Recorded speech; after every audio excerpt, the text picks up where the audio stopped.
கர்த்தருடைய பரிசுத்த நாமத்துக்கு மகிமை உண்டாவதாக.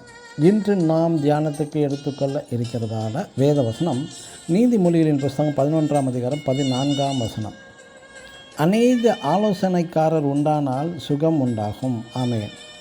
சிலருக்கு சொப்பனங்கள் தரிசனங்கள் கிடைத்ததும் அதன்படி செயல்பட ஆரம்பித்து விடுகிறார்கள். சொப்பனங்கள் தீர்க்க தரிசனங்கள் கிடைப்பதும் நல்லதுதான், உண்மையானது தான்.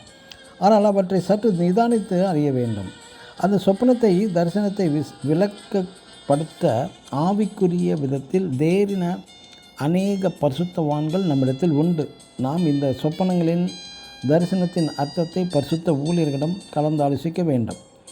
இங்கு வேத வசனம் என்ன சொல்லுகிறது? அநேக ஆலோசனைக்காரர் உண்டானால் சுகம் உண்டு என்கிறது. இதையே ஆங்கிலத்தில் சேஃப்டி என்று உள்ளது, அதாவது பாதுகாப்பு என்றும் உள்ளது. ஒரு முறை பரிசுத்த பவுலின் ஜீவியத்தில் தரிசனம் உண்டானது. அது என்னவென்றால், நீர் மக்கெதோனியாவுக்கு வந்து எங்களுக்கு உதவி செய்ய வேண்டும் என்று தன்னை சிங்குலரில் ஒருமையில் வேண்டிக் கொண்ட மாத்திரத்தில் இதை பரிசுத்த லூக்கா எப்படி எழுதுகிறார் என்றால், தங்களை அழைத்தார் என்று பன்மையில் எழுதுகிறார். அப்போஸ்தலனாகிய பவுல் ஒரு தேறின பரிசுத்தவான்.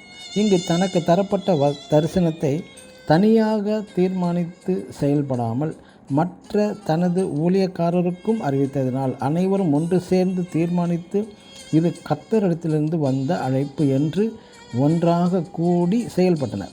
அது மட்டுமல்ல, நம்ம கர்த்தராகிய இயேசு கிறிஸ்துவையும் தமது ஊழியம் செய்யும்படி சீசரை தனியாக அனுப்பவே இல்லை, இரண்டு பேராக அனுப்புகிறார்.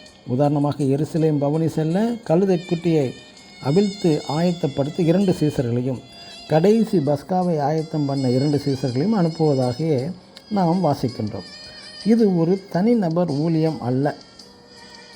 பிரியமானவர்களே, நாம் அனைவரும் இணைந்தே ஊழியம் செய்ய வேண்டும். நம்முடைய பாதுகாப்பிற்கும் ஊழியத்தின் பாதுகாப்பிற்கும் தேவன் நமது ஒரு உன்னதமான பரிசுத்தவான்களின் ஐக்கியத்தையும் தந்துள்ளார். அவர்களுடன் இணைந்தே நாமும் ஊழியம் செய்ய வேண்டும். ஆமென். God bless you.